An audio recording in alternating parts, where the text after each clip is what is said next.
capacity for speech is divine. It's the thing that generates order from chaos. Don't underestimate the power of truth. There's nothing more powerful. Now, in order to speak what you might regard as the truth, you have to let go of the outcome. You have to think, all right, I'm going to say what I think, stupid as I am, biased as I am, ignorant as I am. I'm going to state what I think as clearly as I can, and I'm going to live with the consequences no matter what they are. That's an element of faith. The idea is that nothing brings a better world into being than the stated truth. Now, you might have to pay a price for that, but that's fine. You're going to pay a price for every bloody thing you do and everything you don't do. You don't get to choose to not pay a price. You get to choose which poison you're going to take. That's it. So if you're going to stand up for something, stand up for your truth. It'll shape you because people will respond and object and tell you why you're a fool and a biased moron and why you're ignorant. And then if you listen to them, you'll be just that much less like that the next time you say something. And if you do that for 5 years, you'll be so damn tough and articulate and able to communicate and withstand pressure that you won't even recognize yourself. And then you'll be a force to contend with. It is not safe to speak.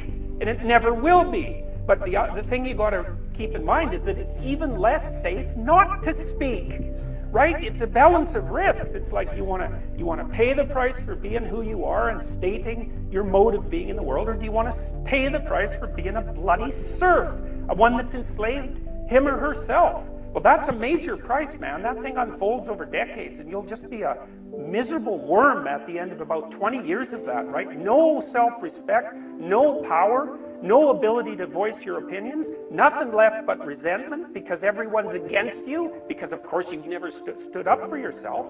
It's like, say what you think carefully, pay attention to your words.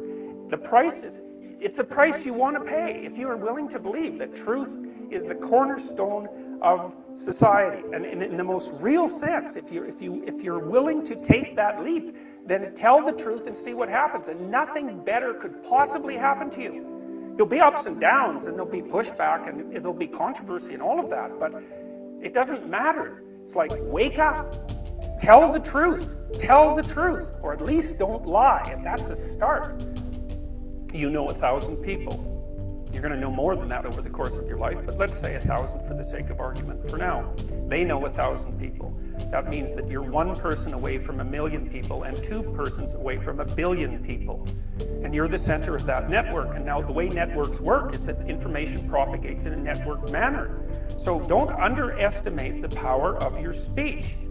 So the people have an inchoate longing to have the sort of thing that we're talking about articulated. And so don't be thinking you're alone. It's just that people can't talk, they're afraid to talk, or they don't know what to say. And those are real problems. So if you're reasonably articulate, like, start talking and sharpen yourself up.